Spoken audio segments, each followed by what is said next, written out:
प्रधानमंत्री समय समय पर किस विषय पर क्या कहना चाहते हैं और क्या कह बैठते हैं, ये बात कोई स्पष्ट नहीं है। कल जंगल राज था या आज जंगल राज है? सर सामने भी तो स्पष्ट कर दें। जंगल राज कल पहुंचे हुए आदमी हैं, भविष्यवाणी उनकी का कुछ महत्व है, तो 4 तारीख को पता चल जाएगा कौन टूट रहा है, कौन जुड़ रहा है, कौन रह रहा है। बिहार की कांग्रेस पार्टी का नहीं वो तो दिखती है, कांग्रेस उनको दिखती है।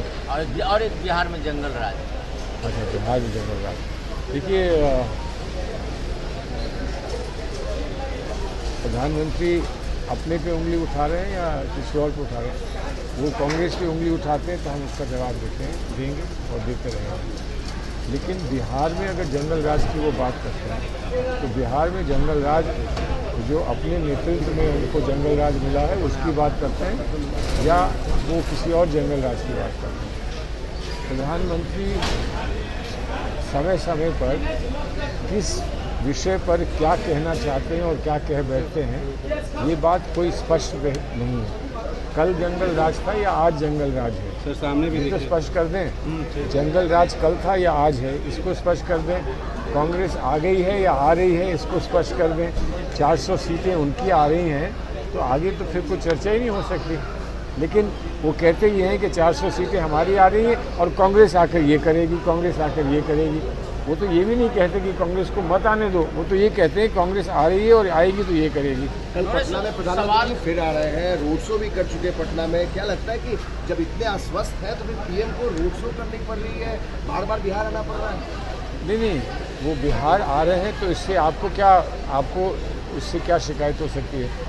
एक प्रांत में प्रधानमंत्री आ रहे हैं बार बार, तो वो तो इसीलिए आ रहे होंगे कि या उनको ऐसा लगता है कि बिहार उनसे बड़ा प्यार करता है और बिहार से ये कहना कि हम आपको एक नया एयरपोर्ट दे देंगे, हम आपको एक सेंट्रल यूनिवर्सिटी दे देंगे, हम एक स्मार्ट सिटी पटना में बना देंगे, हम आपको एम्स को और अपग्रेड कर देंगे और एक और जगह आपको एम्स दे देंगे।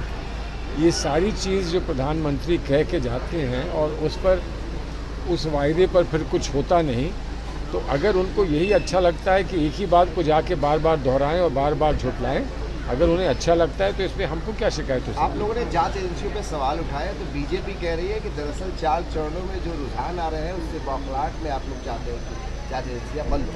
नहीं, कि हम क्या चाहते हैं कि 4 चरणों में ना हो चुनाव। हम क्या चाहते हैं वो बात पुरानी हो गई। 4 चरणों में बात 7 चरणों में चुनाव होने थे। जांच एजेंसियों को लेकर हाँ, जांच एजेंसियों पर आपने सवाल उठाए थे कांग्रेस ने? नहीं, तो ऐसा है, सीबीआई ईडी ने सिर्फ हम पर नहीं प्रहार किए हैं, आप पर भी प्रहार किए हैं। आप कम से कम अपने साथियों को तो मत छोड़ दो, हमारे साथ आप सहानुभूति दिखाओ ना दिखाओ, लेकिन कम से कम अपने मीडिया के। आज हम क्या कहते हैं, क्या एजेंसी होनी चाहिए, क्या एजेंसी नहीं होनी चाहिए, लेकिन सरकार के गोद में कोई एजेंसी नहीं होनी चाहिए।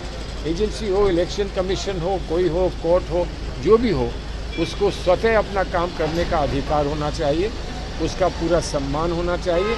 सम्मान के साथ, क्योंकि वो एक स्तंभ होते हैं, वो लोग सब स्तंभ होते हैं भारतीय कॉन्स्टिट्यूशनलिज्म का, हमारे संविधान का एक स्तंभ होते हैं। इसलिए इसमें कोई हस्तक्षेप ना करे और कोई उस पर दबाव ना डाले, दबाव डालकर उससे काम ना कराए।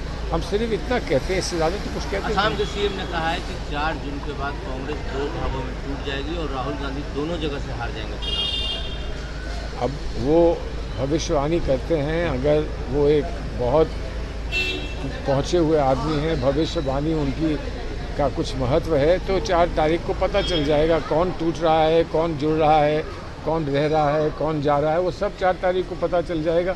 वो क्यों आके बार बार ये कह रहे हैं? वो ये क्यों नहीं कहते हैं कि उन्होंने क्या किया है और प्रधानमंत्री मोदी जी ने क्या किया है और जनता इतनी परेशान क्यों है, बेरोज़गारी क्यों बढ़ी है, इतनी महंगाई क्यों बढ़ी है?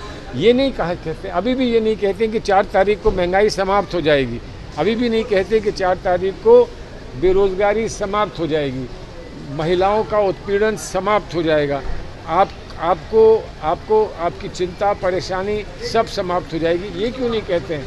अगर वो ये कहते तो कम से कम जनता उन बात तो सुनती। ठीक है सर। पनोरमा ग्रुप, जो सोचता है वो करता है। आपके अपने सपनों का आशियाना। ये लो मुंह मीठा करो, आज मैंने अपना जॉब छोड़ दिया, अब हम पूर्णिया वापस जाएंगे। जॉब छोड़ दिया है? मतलब ये घर कैसे चलेगा? हम करेंगे क्या? और माँ बाबूजी क्या बोलेंगे? इसलिए मैं एक और मिठाई का डब्बा लाया। अपने बिजनेस के लिए लोन अप्रूव हो गया।